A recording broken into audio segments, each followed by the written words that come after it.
Hello, I'm Severin Suzuki speaking for ECHO, the Environmental Children's Organization. We're a group of 12 and 13-year-olds trying to make a difference. Vanessa Seti, Morgan Geisler, Michelle Quigg, and me. We've raised all the money to come here ourselves, to come 5,000 miles to tell you adults you must change your ways. Coming up here today, I have no hidden agenda. I am fighting for my future. Losing my future is not like losing an election or a few points on the stock market. I am here to speak for all generations to come. I am here to speak on behalf of the starving children around the world whose cries go unheard. I am here to speak for the countless animals dying across this planet because they have nowhere left to go. I am afraid to go out in the sun now because of the holes in our ozone. I am afraid to breathe the air because I don't know what chemicals are in it. I used to go fishing in Vancouver, my home, with my dad, until just a few years ago we found the fish full of cancers. And now we hear of animals and plants going extinct, every day vanishing forever. In my life, I have dreamt of seeing the great herds of wild animals, jungles and rainforests full of birds and butterflies. But now I wonder if they will even exist for my children to see.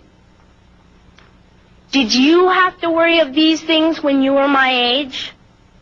All this is happening before our eyes, and yet we act as if we have all the time we want and all the solutions. I'm only a child, and I don't have all the solutions. But I want you to realize, neither do you. You don't know how to fix the holes in our ozone layer. You don't know how to bring the salmon back up a dead stream. You don't know how to bring back an animal now extinct.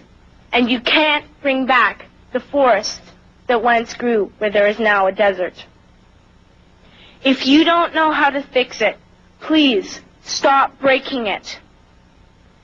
Here, you may be delegates of your government, business people, organizers, reporters, or politicians, but really, your mothers and fathers, sisters and brothers, aunts and uncles, and all of you are someone's child. I'm only a child, yet I know we are all part of a family, 5 billion strong. In fact, 30 million species strong. And borders and governments will never change that.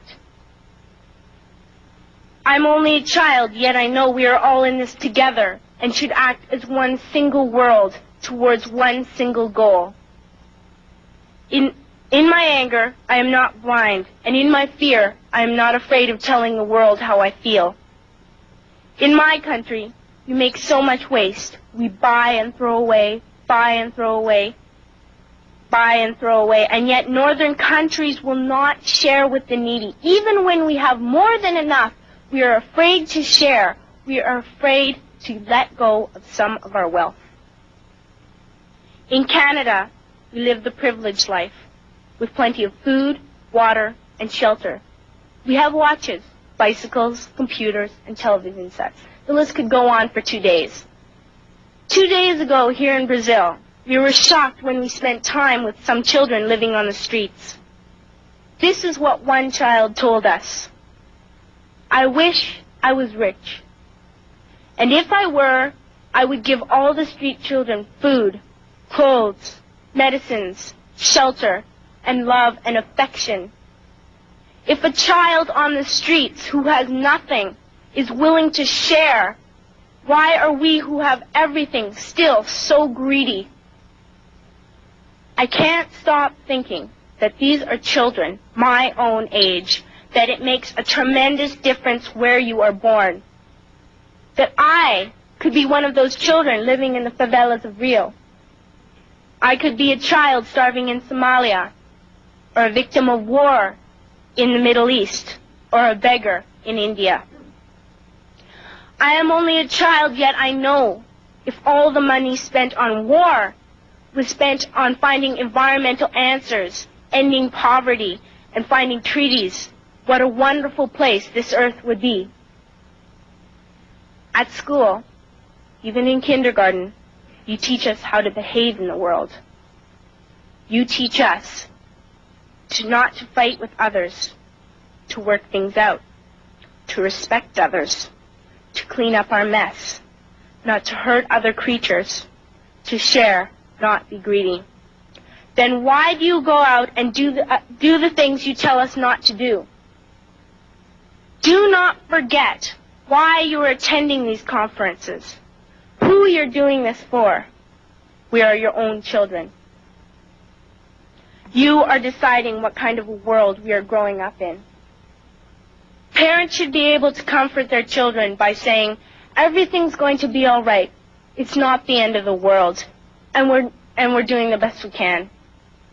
But I don't think you can say that to us anymore. Are we even on your list of priorities? My dad always says, you are what you do, not what you say. Well, what you do makes me cry at night. You grown-ups say you love us, but I challenge you, please, make your actions reflect your words. Thank you.